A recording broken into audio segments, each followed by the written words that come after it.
आज यहाँ पर हम ISRO technician B grade ITI electrician के पेपर को देखेंगे जो अभी फिलहाल कुछ दिनों पहले ही हुआ है। तो इसका जो पहला क्वेश्चन था कि Wheatstone bridge is said to be balanced when voltage across its output terminal is. तो व्हीटस्टोन ब्रिज जो है वो बैलेंस स्थिति में कब कहलाता है? जब उसके आउटपुट टर्मिनल की वोल्टेज क्या होती है। तो यदि हम देखेंगे कि जो व्हीटस्टोन ब्रिज होता है, ये व्हीटस्टोन ब्रिज है। अब इस व्हीटस्टोन ब्रिज में हमने पढ़ा है बैलेंस कंडीशन। तो व्हीटस्टोन ब्रिज को हम देखते हैं यहाँ पे पी क्यू आर एस इसकी ये आर्म्स हैं, इसकी भुजाएं हैं, इसको हम ईएमएफ अप्लाई करते हैं। तो बैलेंस कंडीशन में इस गैल्वेनोमीटर ब्रांच की करंट क्या होती है? जीरो। तो बैलेंस कंडीशन में गैल्वेनोमीटर ब्रांच की करंट जीरो होती है। तो ये जीरो क्यों होती है? क्योंकि इस पॉइंट पे जो वोल्टेज है और इस पॉइंट पे जो वोल्टेज है, दोनों वोल्टेज इक्वल होती हैं। तो दोनों वोल्टेज का जो डिफरेंस है वो डिफरेंस हमको 0 वोल्ट मिलेगा। तो हम आउटपुट डिफ्लेक्शन कहाँ ले रहे हैं? गैल्वेनोमीटर में। तो हम ये मानेंगे कि हमारा जो आउटपुट है वो इस टर्मिनल और इस टर्मिनल के अक्रॉस है, और यहाँ पे आउटपुट वोल्टेज की वैल्यू हमारी 0 वोल्ट होगी। क्यों 0 वोल्ट होगी? क्योंकि इस पॉइंट पे जो V1 वोल्ट है और V2 वोल्ट है, ये दोनों वोल्ट इक्वल है। तो इन दोनों वोल्ट का डिफरेंस यहाँ पे हमको 0 वोल्ट प्राप्त होगा। तो इसलिए हमारी आउटपुट वोल्टेज यहाँ पे 0 वोल्ट रहेगी। नेक्स्ट क्वेश्चन है, select the false statement about the delta connection system from following. तो जो यहाँ पे ऑप्शंस दिए हुए हैं इनमें आपको फॉल्स स्टेटमेंट यहाँ पे देखना है। तो जैसे हम देखते हैं कि डेल्टा कनेक्शन जो है एक 3 वायर सिस्टम है। तो डेल्टा कनेक्शन जो होता है, इस डेल्टा कनेक्शन में हम कितने वायर का यूज करते हैं? 3 वायर का। तो फर्स्ट ऑप्शन सही है कि डेल्टा कनेक्शन एक 3 वायर सिस्टम है। सेकंड में बोल रहा है कि डेल्टा हैज अ न्यूट्रल, कि डेल्टा में न्यूट्रल होता है। तो ये रॉन्ग स्टेटमेंट है, डेल्टा में न्यूट्रल नहीं होता है। न्यूट्रल के लिए हम किसका यूज करते हैं? स्टार कनेक्शन का। तो इसका आंसर आएगा B, delta connection has a neutral wire. तो ये इसका एक रॉन्ग स्टेटमेंट है। तो यहाँ पे जो फॉर्म फैक्टर है किस सर्किट का 0 होता है, और ऑप्शन में आपको दिया है कैपेसिटेंस है, इंडक्टेंस है, रेजिस्टेंस है। तो यहाँ पे जो फॉर्म फैक्टर होता है, ये फॉर्म फैक्टर को हम शो करते हैं कि ये RMS value upon average value होता है। तो ये जो क्वेश्चन है ये क्वेश्चन गलत है।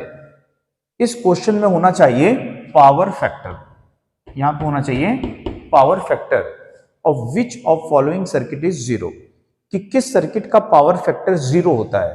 तो यदि हम देखें pure capacitive circuit, pure inductive circuit का पावर फैक्टर 0 होता है, पर रेजिस्टिव सर्किट का पावर फैक्टर 0 नहीं होता है। तो इस क्वेश्चन में जो फॉर्म फैक्टर है वो बाय मिस्टेक है, फॉर्म फैक्टर के अगेंस्ट क्या होना चाहिए? यहाँ पे पावर फैक्टर होना चाहिए। तो power factor of which of the following circuit is 0 होना चाहिए। तो किस सर्किट का पावर फैक्टर 0 होता है? कैपेसिटिव एंड इंडक्टिव सर्किट का। रेजिस्टिव सर्किट का पावर फैक्टर यूनिटी होता है, 1 होता है। नेक्स्ट क्वेश्चन है, megger is use to measure. तो मेगर का यूज हम क्यों करते हैं? आप सबको पता है कि मेगर का यूज हम इंसुलेशन के रेजिस्टेंस या हाई वैल्यू रेजिस्टेंस को मेजर करने के लिए करते हैं। तो यहां पे दिया है अर्थ रेजिस्टेंस। अर्थ रेजिस्टेंस को मेजर करने के लिए किसका यूज करते हैं? अर्थ टेस्टर का यूज करते हैं, मेगर का यूज नहीं करते हैं। Insulation resistance, yes, insulation resistance को मेजर करने के लिए हम मेगर का यूज करते हैं। नेक्स्ट क्वेश्चन है, in power transistor the heat sink is connected to. तो यदि हम देखें कि जो पावर ट्रांजिस्टर है मींस जो हमारा बीजेटी होता है,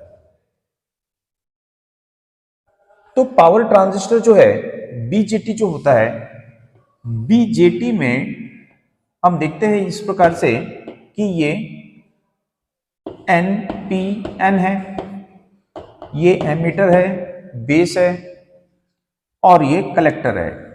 तो कलेक्टर लेयर की जो विड्थ होती है, इसकी जो चौड़ाई होती है, ये हम ज्यादा बनाते हैं क्योंकि सबसे ज्यादा हीट कहाँ पे प्रोड्यूस होती है, कलेक्टर रीजन में। तो इसकी विड्थ हम चौड़ी बनाते हैं जिससे कि ये हीट को इजीली डिसिपेट कर सके, उत्सर्जित कर सके और स्वयं को कूल रखे। तो यदि हमको हीट सिंक यूज करना है तो हीट सिंक का यूज हम क्यों करते हैं, प्रोड्यूस्ड हीट को डिसिपेट करने के लिए, उत्सर्जित करने के लिए। तो यहाँ पे सबसे ज्यादा हीट कलेक्टर रीजन में प्रोड्यूस होती है, तो इसलिए हमको कहाँ कनेक्ट करना चाहिए इसको, कलेक्टर में। तो हीट सिंक क्या होती है, तो हीट सिंक यदि हम देखें कि इस प्रकार से जो एल्यूमिनियम है, उस एल्यूमिनियम मेटल की इस प्रकार से हम एक सिंक बनाते हैं और इसको हीट सिंक बोलते हैं।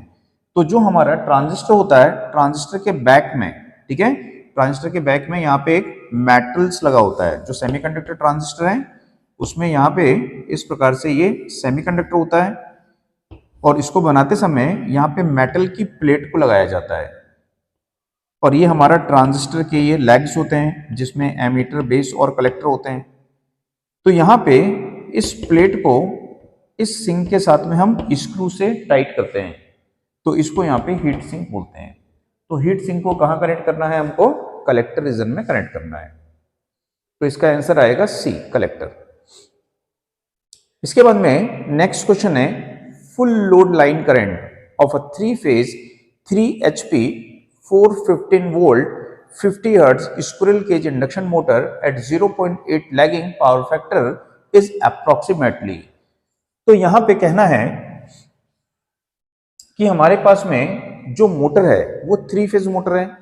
अब 3 फेज लोड की पावर का क्या फार्मूला होता है, तो √3 VL IL cos phi होता है। अब यदि हमको इसकी फुल लोड करंट को कैलकुलेट करना है तो फुल लोड करंट क्या हो जाएगी, power upon √3 VL cos phi। तो इसकी जो पावर गिवन है यहाँ पे वो है 3 HP।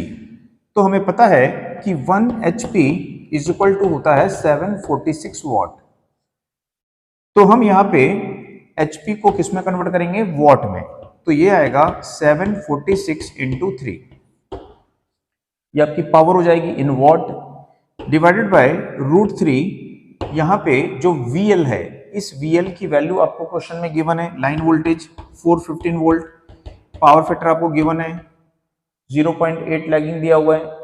तो जब इसको हम यहाँ पे सिंप्लीफाई करेंगे तो इसका जो आंसर है तो उसकी वैल्यू लगभग यहाँ पे 3.8 एम्पियर के लगभग इसकी वैल्यू आएगी। तो हमारा जो आंसर इसमें आएगा वो आएगा आंसर बी। नेक्स्ट क्वेश्चन है, a salient pole type rotor as compare to cylindrical pole type rotor are. तो यहां पे हमने पढ़ा है अल्टरनेटर। तो ये क्वेश्चन जो है अल्टरनेटर का है। तो अल्टरनेटर में हमने पढ़ा है कि 2 टाइप्स के रोटर होते हैं, एक होता है सिलेंड्रिकल रोटर। तो ये जो रोटर होता है, इस रोटर का जो डायमीटर है वो स्मॉल होता है और इसकी एक्सियल लेंथ लॉन्गर होती है। दूसरा हमने पढ़ा है सैलिएंट पोल रोटर। तो सैलिएंट पोल जो रोटर होता है इसका डायमीटर लार्ज होता है और इसकी जो एक्सियल लेंथ होती है वो शॉर्ट होती है। तो यदि हमें पूछा जाएगा salient pole type rotor cylindrical rotor की तुलना में कैसा होता है, तो लार्ज इन डायमीटर होता है और स्मॉल इन एक्सियल लेंथ होता है। तो इसका आंसर आएगा B, large in diameter and small in axial length. 4 point method to measure soil resistivity is also known as. तो इसको बोलते हैं वैनर मेथड। यह है यहाँ पे वैनर मेथड। तो सॉइल रेजिस्टिविटी को मेजर करने का 4 पॉइंट मेथड क्या होता है, यहाँ पे वैनर मेथड होता है। ठीक, तो सॉइल रेजिस्टिविटी मेजर करने का जो मेथड होता है 4 पॉइंट मेथड, वो होता है वैनर मेथड। तो यहाँ पे जो ये वैनर मेथड होता है, इस वैनर मेथड में जो हमारी ये सॉइल होती है, ये हमारा अर्थ है, ये ग्राउंड है। तो इस सॉइल में हम क्या करते हैं, इक्वल डिस्टेंस में यहाँ पे 4 इलेक्ट्रोड को गड़ाते हैं। तो ये 4 इलेक्ट्रोड यहाँ पे इक्वल डिस्टेंस में हम यहाँ पे इनको लगाते हैं, और जो आउटर इलेक्ट्रोड हैं, इन आउटर इलेक्ट्रोड को हम यहाँ पे पोटेंशियल डिफरेंस अप्लाई करते हैं। तो जो आउटर इलेक्ट्रोड है इनको हम क्या करेंगे, यहाँ पे पोटेंशियल डिफरेंस अप्लाई करेंगे, और जब पोटेंशियल डिफरेंस अप्लाई होगी तो यहाँ पे एक करंट फ्लो होगी, इनके बिटवीन क्या होगी, यहाँ पे करंट फ्लो होगी। तो इस करंट की वैल्यू को हम अमीटर से मेजर कर लेंगे कि यहाँ पे कितनी करंट फ्लो हो रही है। तो ये करंट हमको नोन होती है, ज्ञात होती है, और यहाँ पे इन इलेक्ट्रोड के बिटवीन जो पोटेंशियल डिफरेंस है, इस पोटेंशियल डिफरेंस की वैल्यू को हम कैलकुलेट करते हैं, और पोटेंशियल डिफरेंस की वैल्यू को कैलकुलेट करके तो potential difference upon current is equal to resistivity. तो इस प्रकार से रेजिस्टिविटी की वैल्यू को यहाँ पे कैलकुलेट करते हैं। तो इस मेथड को बोलते हैं यहाँ पे वैनर मेथड। इसके बाद में नेक्स्ट क्वेश्चन है, candela is the unit of. तो कैंडेला किसकी यूनिट होती है? तो यदि हम देखें, कैंडेला जो होती है, ये कैंडेला यूनिट होती है ल्यूमिनस इंटेंसिटी, जिसको कि हिंदी में बोलते हैं ज्योति तीव्रता, या फिर ल्यूमिनस इंटेंसिटी को ही कैंडल पावर भी बोलते हैं। तो ल्यूमिनस इंटेंसिटी, कैंडल पावर दोनों सेम है। तो ल्यूमिनस इंटेंसिटी या कैंडल पावर का मतलब क्या होता है? तो जैसे कि कोई यहाँ पे लाइट सोर्स है, इस लाइट सोर्स का यहाँ पे हम पर यूनिट सॉलिड एंगल लेंगे, तो इसके पर यूनिट सॉलिड एंगल से कितनी ल्यूमिनस फ्लक्स एमिट हो रही है, तो इसको यहाँ पे बोलेंगे ल्यूमिनस फ्लक्स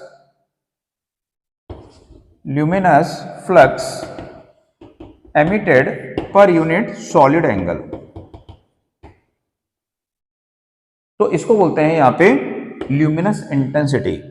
तो ल्यूमिनस फ्लक्स की यूनिट क्या होती है? ल्यूमेन। सॉलिड एंगल की क्या होती है? स्टेरेडियन। तो इसकी यूनिट होती है ल्यूमेन पर स्टेरेडियन, या फिर इसको बोलते हैं कैंडेला। तो 1 ल्यूमेन पर स्टेरेडियन इज इक्वल टू क्या होता है? 1 कैंडेला होता है। ठीक, तो यहाँ पे जो कैंडेला है वो किसकी यूनिट होती है? यहाँ पे ल्यूमिनस इंटेंसिटी की। तो इसका आंसर क्या आएगा? ए। नेक्स्ट है, the condition of electrolyte in a battery is measured in term of. तो जो इलेक्ट्रोलाइट का यूज करते हैं हम बैटरियों में, हिंदी में विद्युत अपघट्य बोलते हैं। तो विद्युत अपघट्य की जो कंडीशन है वो हमको कैसे पता चलती है? तो उसकी स्पेसिफिक ग्रेविटी से, है ना। स्पेसिफिक ग्रेविटी को हिंदी में क्या बोलते हो? विशिष्ट गुरुत्व। तो विशिष्ट गुरुत्व से हमको पता चलता है। तो यहाँ पे जो विशिष्ट गुरुत्व है, स्पेसिफिक ग्रेविटी है, उसको हम कैसे मापते हैं? तो उसको मापने के लिए हम यूज करते हैं हाइड्रोमीटर। हाइड्रोमीटर होता है, तो हाइड्रोमीटर का यूज वहां पे करते हैं। तो यहाँ पे सिर्फ पूछा है कि इलेक्ट्रोलाइट की कंडीशन को आप कैसे मापोगे, कैसे मेजर करोगे। तो इलेक्ट्रोलाइट की कंडीशन को मेजर करने के लिए हम कैसे उसको मेजर करते हैं? उसकी स्पेसिफिक ग्रेविटी के द्वारा, है ना। यदि पूछता है कि स्पेसिफिक ग्रेविटी को कैसे मेजर करते हो, तो हम बोलते हैं हाइड्रोमीटर द्वारा। तो इसका आंसर आएगा स्पेसिफिक ग्रेविटी, आंसर बी। तो नेक्स्ट क्वेश्चन है यहाँ पे, the no load voltage of a generator is 242 volt and rated voltage is 220 volt. The voltage regulation of generator is. तो यदि हम देखें कि जनरेटर का जो वोल्टेज रेगुलेशन होता है, जनरेटर का वोल्टेज रेगुलेशन क्या होता है? तो इसका वोल्टेज रेगुलेशन होता है no load voltage full load voltage upon full load voltage into 100। तो ये इसका वोल्टेज रेगुलेशन होता है। तो यहाँ पे दिया है कि इसकी नो लोड वोल्टेज है 242 वोल्ट, और इसकी जो रेटेड लोड वोल्टेज है वो है 220 वोल्ट इनटू 100।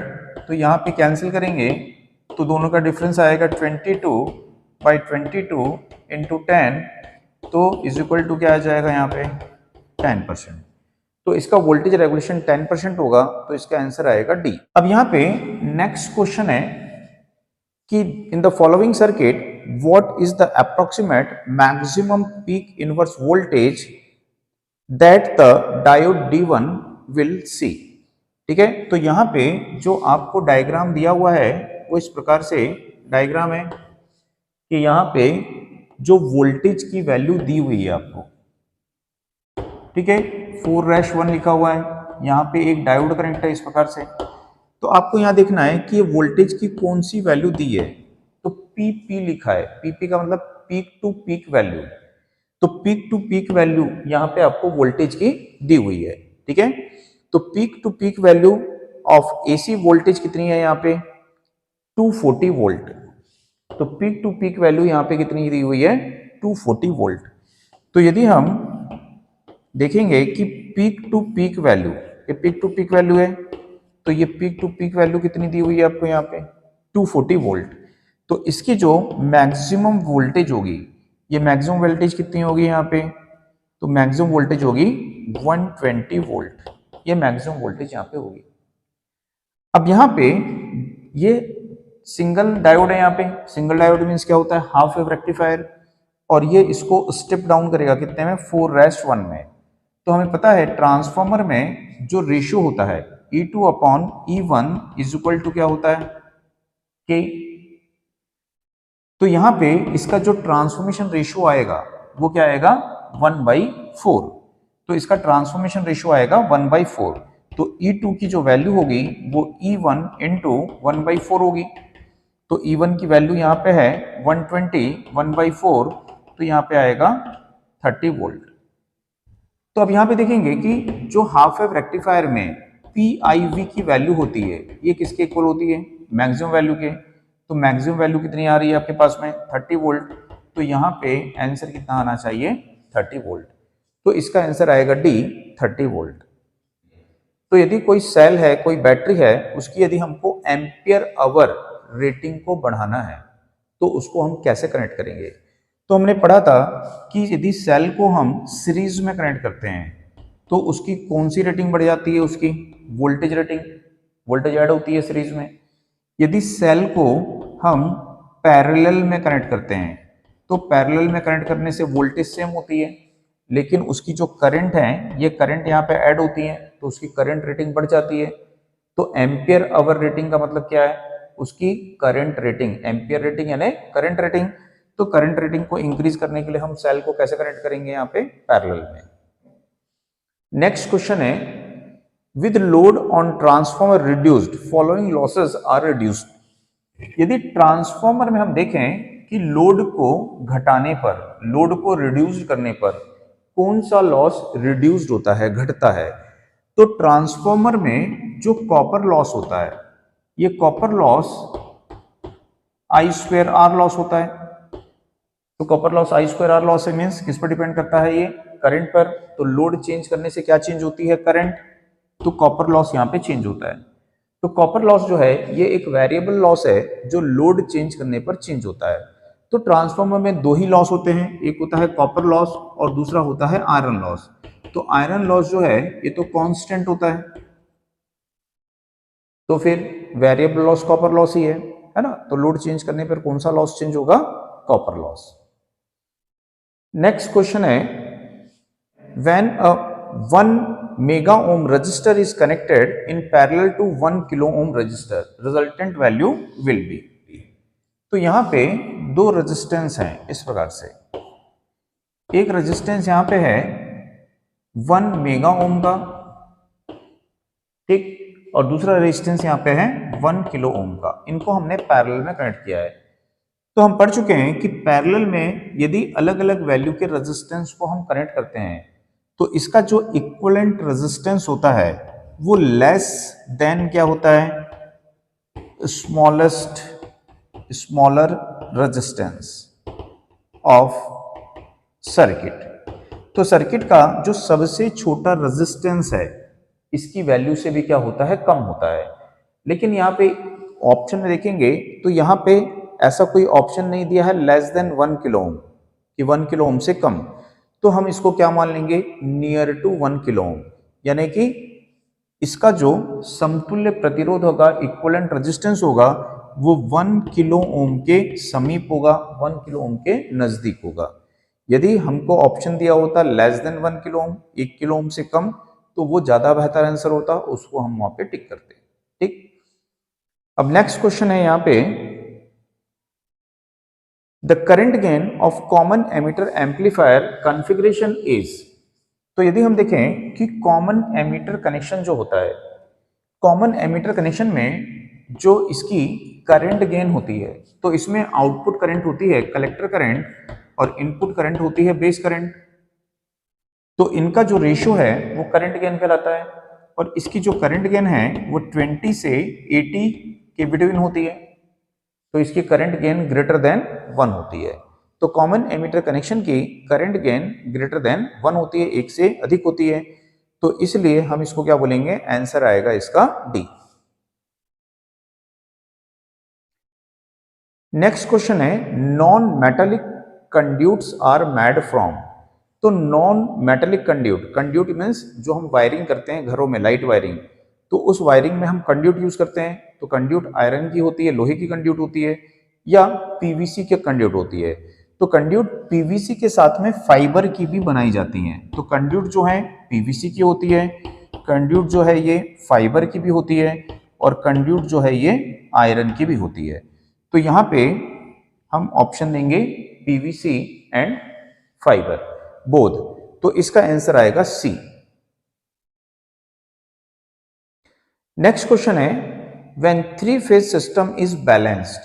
जब 3 फेज सिस्टम बैलेंस्ड होता है तो न्यूट्रल वायर कितनी करंट कैरी करता है। तो न्यूट्रल वायर किस में होता है, तो न्यूट्रल वायर स्टार कनेक्शन में होता है। तो यदि हम देखें कि कोई स्टार कनेक्शन है ये, और इसमें ये न्यूट्रल वायर है, और यहाँ पे हमने जो लोड कनेक्ट किए हुए हैं, जैसे आर और न्यूट्रल के बिटवीन एक लैंप कनेक्ट किए हैं 100 वाट का, ठीक है। न्यूट्रल और वाई के बिटवीन एक लोड कनेक्ट किए हैं यहाँ पे 100 वाट का, न्यूट्रल और बी के बिटवीन एक लोड कनेक्ट किए हैं यहाँ पे 100 वाट का। तो यहाँ पे ये तीनों लोड कैसे हैं, सेम। तो हम क्या बोलेंगे कि ये लोड बैलेंस है।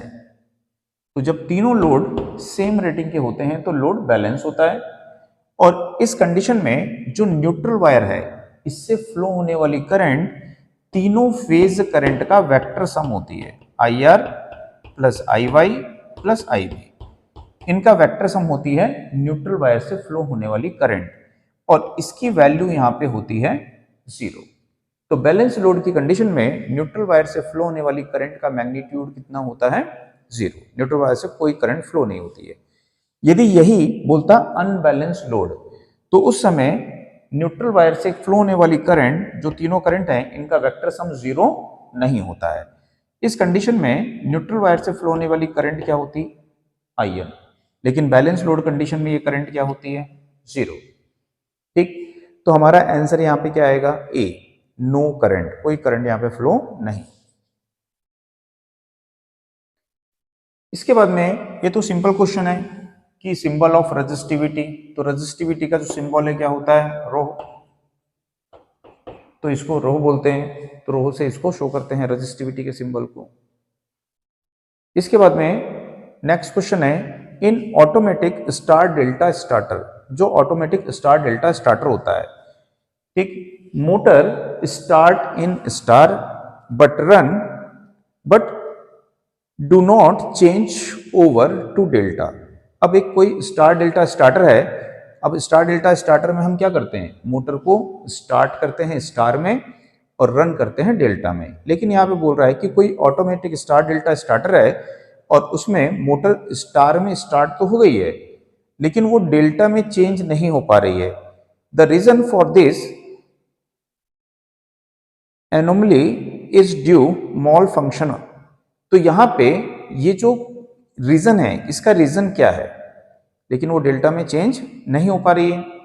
तो इसका रीजन क्या है, तो स्टार डेल्टा स्टार्टर में हम यहाँ पे इस प्रकार से इलेक्ट्रोमैग्नेटिक कॉन्टेक्टर का यूज करते हैं। तो कितने इलेक्ट्रोमैग्नेटिक कॉन्टेक्टर का यूज करते हैं हम, 3। इसमें जो होता है एक एक्सिलरी होता है यानी सहायक होता है, और ये 2 क्या होते हैं, मेन कॉन्टेक्टर होते हैं। तो जब हम यहाँ पे इस स्टार्टर को ऑन करते हैं तो सबसे पहले मोटर किस में स्टार्ट हो जाती है, स्टार में। उसके बाद में यहाँ पे एक लगा होता है टाइमर, क्योंकि ऑटोमेटिक स्टार्टर है, इसको हम मैनुअली ऑपरेट नहीं करेंगे। तो इस कॉन्टेक्टर के ऑपरेट होने के बाद में दूसरा कॉन्टेक्टर ऑपरेट होना है, तो वो अपने आप ऑपरेट कैसे होगा, तो यहाँ पे टाइम सेटिंग करते हैं टाइमर में। तो टाइमर के द्वारा हम क्या करते हैं, टाइम सेटिंग करके, हमने जो टाइम सेटिंग किया है उसमें मान लीजिए आपने दिया है 5 सेकंड्स, तो 5 सेकंड्स के बाद में ऑटोमेटिक इसमें डेल्टा कॉन्ट्रैक्टर ऑपरेट होगा और मोटर डेल्टा में रन करेगी। तो यहां पे यदि टाइमर खराब हो गया है, तो टाइमर खराब हो गया है तो फिर आपका स्टार्टर फंक्शन नहीं करेगा, तो इसका आंसर क्या आएगा, डी, टाइमर। इसके बाद में नेक्स्ट क्वेश्चन है, by laminating core of transformer we reduced. तो यदि हम देखें कि जो ट्रांसफॉर्मर है, ट्रांसफॉर्मर की कोर को हम लैमिनेट क्यों करते हैं, सबको पता है, एडी करंट लॉस, ठीक है। तो एडी करंट लॉस जो होता है, इस एडी करंट लॉस जिसको हिंदी में भंवर धारा हानि बोलते हो, इसको रिड्यूस करने के लिए ही हम क्या करते हैं, लैमिनेशन का यूज करते हैं। सिलिकॉन स्टील का क्यों यूज करते हैं, तो हिस्टेरेसिस लॉस यानी शैथिल्य हानि को कम करने के लिए, हिस्टेरेसिस लॉस को कम करने के लिए हम सिलिकॉन स्टील का यूज करते हैं। बट यहाँ पे हमको सिर्फ पूछा गया है कि लैमिनेशन का यूज क्यों करते हैं, तो हमारा आंसर आएगा एडी करंट लॉस को रिड्यूस करने के लिए, तो आंसर होगा बी। इसके बाद में नेक्स्ट क्वेश्चन है, ability of measuring instrument to reproduce same output signal. तो नेक्स्ट क्वेश्चन है, ability of measuring instrument to reproduce same output signal when same input signal is applied again and under fixed environmental condition. तो यदि कोई instrument है और उसको जो हमने इनपुट दिया हुआ है वो फिक्स्ड है, ठीक है, और ये जो है इसका पॉइंटर बार बार एक ही वैल्यू को बार बार इंडिकेट कर रहा है, दर्शा रहा है, तो हम क्या बोल रहे हैं कि एक ही वैल्यू को ये रिप्रोड्यूस्ड कर रहा है। तो यहां पे इंस्ट्रूमेंट की ये प्रॉपर्टी क्या कहलाएगी, ये रिप्रोड्यूसिबिलिटी। तो हम क्या बोलेंगे कि इस इंस्ट्रूमेंट में क्या है, यहां पे रिप्रोड्यूसिबिलिटी है, तो इसको बोलेंगे हम रिप्रोड्यूसिबिलिटी। तो इसका आंसर आएगा यहां पे, तो यहां पे इसका आंसर क्या होना चाहिए, रिप्रोड्यूसिबिलिटी, बट यहां पे रिप्रोड्यूसिबिलिटी नहीं दिया हुआ है, तो हम क्या बोलेंगे, रिपीटेबिलिटी। तो इसका आंसर आएगा रिपीटेबिलिटी। उसके बाद में नेक्स्ट क्वेश्चन है, if a single phasing occurs during running of 3 phase motor, ठीक है, 3 फेज मोटर को यदि हम रन कर रहे हैं और सिंगल फेजिंग हो जाता है तो उस कंडीशन में क्या होगा। तो फर्स्ट ऑप्शन बोल रहा है, motor will run as 2 phase motor and perform normally. तो मोटर एक 2 फेज मोटर की तरह रन करेगी और नॉर्मली परफॉर्म करेगी, नॉर्मली परफॉर्म वो नहीं करेगी। सेकंड बोल रहा है, will continue to run on 2 phases but will not take load, ठीक है, तो मोटर जो है कंटिन्यू रन करेगी 2 फेज पर वो लोड को टेक नहीं करेगी, मतलब लोड को वो कैरी नहीं करेगी।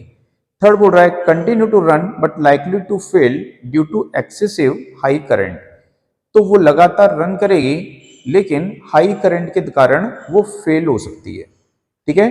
तो हमारा आंसर क्या होना चाहिए यहाँ पे, सी, कि वो रन तो करेगी लेकिन मोटर उस लोड को ड्राइव करने के लिए अब ज्यादा करंट ड्रॉ करेगी और मोटर क्या हो सकती है, वहां पे फेल हो सकती है, ठीक है, मोटर बर्न हो सकती है, मोटर जल सकती है।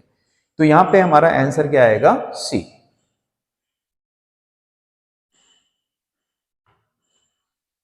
नेक्स्ट क्वेश्चन है, variable resistor in a circuit is known as.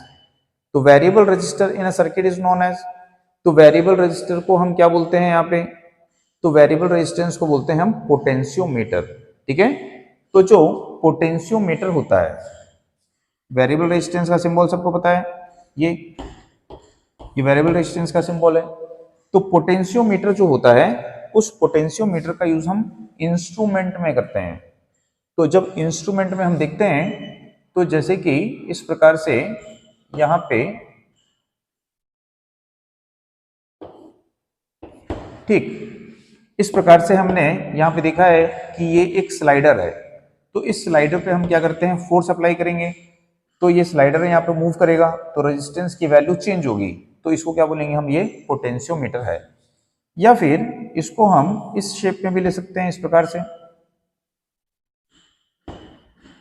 ठीक, यहाँ पे हमने एक स्लाइडर लगा दिया और इस स्लाइडर पे जब फोर्स अप्लाई करेंगे तो स्लाइडर इसे मूव करेगा। तो यहाँ पे इस टर्मिनल और स्लाइडर के बिटवीन रेजिस्टेंस की वैल्यू क्या होगी, चेंज होगी। यहाँ आएगा तो रेजिस्टेंस बढ़ जाएगा, यहाँ आएगा तो रेजिस्टेंस कम हो जाएगा। तो इस तरह के जो इंस्ट्रूमेंट है इनको क्या बोला जाता है यहाँ पे, पोटेंशियोमीटर। तो वेरिएबल रेजिस्टेंस सर्किट जो है वो किसकी तरह होता है, यहाँ पे पोटेंशियोमीटर की तरह होता है। इसके बाद में जो हम कार्बन रजिस्टर पढ़ते हैं, तो कार्बन रजिस्टर में आपने देखा होगा टॉलरेंस वैल्यू, टॉलरेंस का मतलब होता है सहनशीलता। तो कार्बन रेजिस्टेंस में जो हम पढ़ते हैं कि जो गोल्ड होता है, इस गोल्ड की टॉलरेंस वैल्यू, इसकी सहनशीलता कितनी होती है, तो ±5%। सिल्वर होता है, सिल्वर कितनी होती है, ±10%।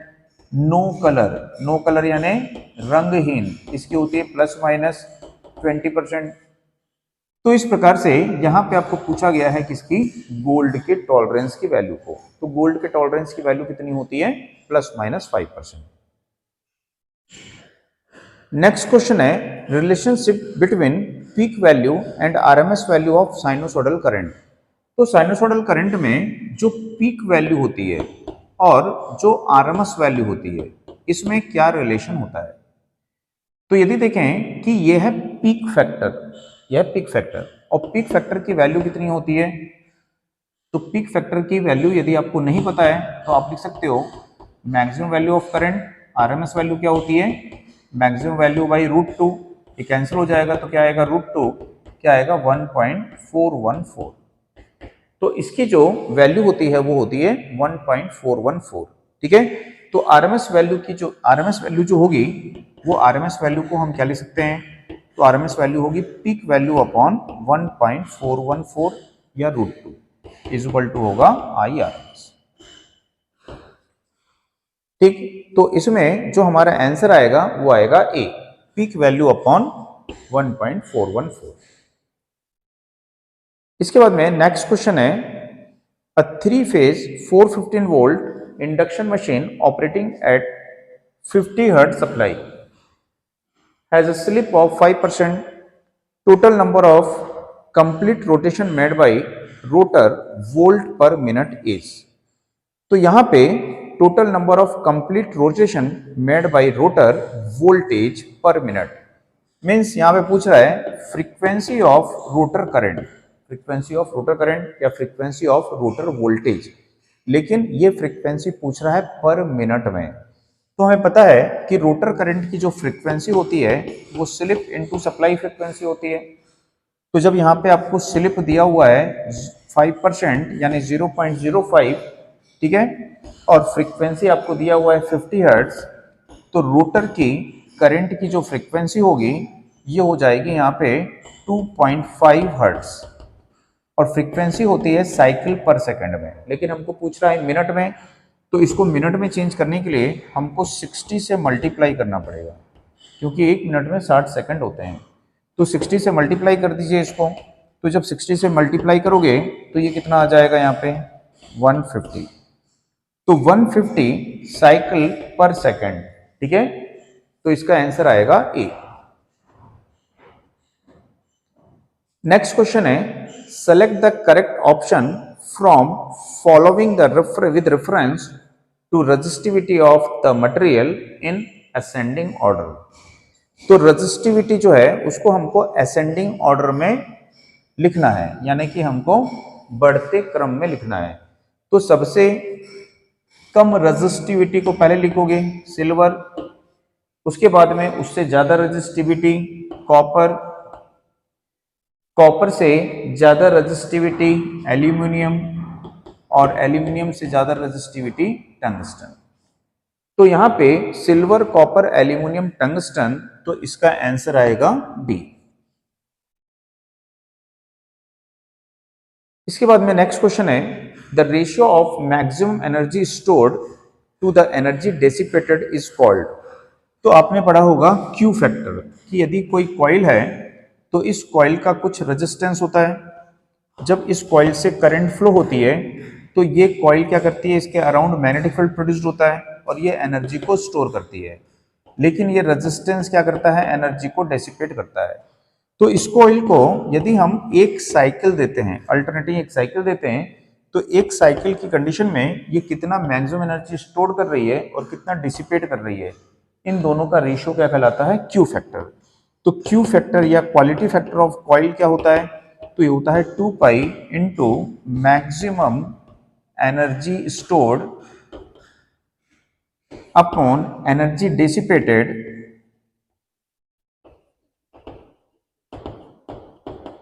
पर साइकिल। तो ये होता है क्यू फैक्टर। तो ये क्यू फैक्टर की डेफिनेशन है, तो इसका आंसर आएगा A, Q factor. Next question है, the synchronous speed of an induction motor refer to the speed of the. तो यदि हम देखें कि जो इंडक्शन मोटर है उसमें सिंक्रोनस स्पीड किसकी होती है, किसके लिए रिफर की जाती है, तो जो इंडक्शन मोटर होती है, इस इंडक्शन मोटर में ये स्टेटर होता है, स्टेटर में हम यहाँ पे 3 फेज वाइंडिंग करते हैं, इसके बीच में रोटर होता है, यहाँ पे हम इसको 3 फेज वोल्टेज अप्लाई करते हैं। तो स्टेटर जो मैग्नेटिक फील्ड सेटअप करता है, ये मैग्नेटिक फील्ड यहाँ पर सिंक्रोनस स्पीड में घूमता है। तो स्टेटर के मैग्नेटिक फील्ड की स्पीड क्या होती है, सिंक्रोनस स्पीड। तो हम यहाँ पे बोलेंगे कि यहाँ पे जो रोटेटिंग मैग्नेटिक फील्ड है, रोटेटिंग मैग्नेटिक फील्ड होता है, उसकी स्पीड को ही हम क्या बोलते हैं, सिंक्रोनस स्पीड। तो यहाँ पे इसका आंसर आएगा C, rotating magnetic field. Next question है, the purpose of capacitor in a fan is to. अब फैन में जो हम कैपेसिटर का यूज करते हैं, हम जैसे अपने घरों में सीलिंग फैन यूज कर रहे हैं, टेबल फैन यूज कर रहे हैं, तो उनमें कैपेसिटर हम क्यों यूज करते हैं, उसकी स्पीड को बढ़ाने के लिए, protect the fan in case of fault occur, produce the phase split, control the fan of the speed of the fan. तो यहां पे हम काय के लिए यूज करते हैं, प्रोड्यूस फेज स्प्लिट, क्योंकि हमें पता है कि स्टार्टिंग वाइंडिंग होती है और एक मेन वाइंडिंग होती है। तो स्टार्टिंग वाइंडिंग और दोनों मेन वाइंडिंग, दोनों वाइंडिंग की करंट में क्या होना चाहिए, फेज डिफरेंस। तो ये फेज डिफरेंस कौन प्रोड्यूस करता है, यहाँ पे कैपेसिटर। तो उसी को बोलते हैं फेज को स्प्लिट करना, यानी स्टार्टिंग और मेन वाइंडिंग की करंट में फेज डिफरेंस उत्पन्न करना। तो इसी के लिए हम किसका यूज करते हैं, यहाँ पे कैपेसिटर का। ठीक है, यदि यहाँ पे दिया होता to improve the power factor, ठीक है, तो उसको हम टिक करते हैं। यदि यहाँ पे दिया होता परमानेंट कैपेसिटर मोटर, तो यहाँ पे परमानेंट कैपेसिटर मोटर ऐसा लिखा नहीं है यहाँ पे, है ना, और ना ही पावर फैक्टर इंप्रूवमेंट बोला है।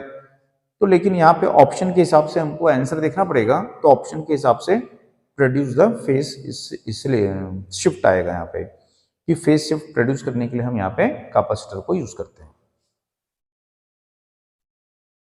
नेक्स्ट क्वेश्चन है, a person gets an electric shock while using an electric kettle, the probable reason for this that.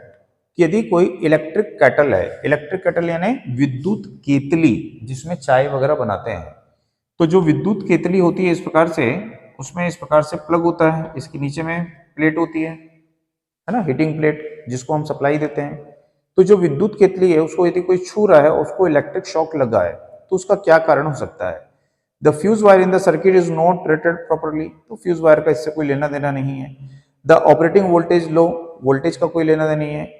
Kettle is not earthed, kettle is no water in the kettle, तो kettle को earth नहीं किया गया है। अर्थ करता तो हमको इलेक्ट्रिक शॉक से सेफ्टी मिलती, तो केटल को अर्थ नहीं किया गया है, इसलिए उसको विद्युत शॉक लगा होगा, है ना। तो इसका आंसर आएगा यहाँ पे सी। ठीक, तो आज की वीडियो में इतना ही देखते हैं, बाकी अब आगे नेक्स्ट क्लास में देखेंगे।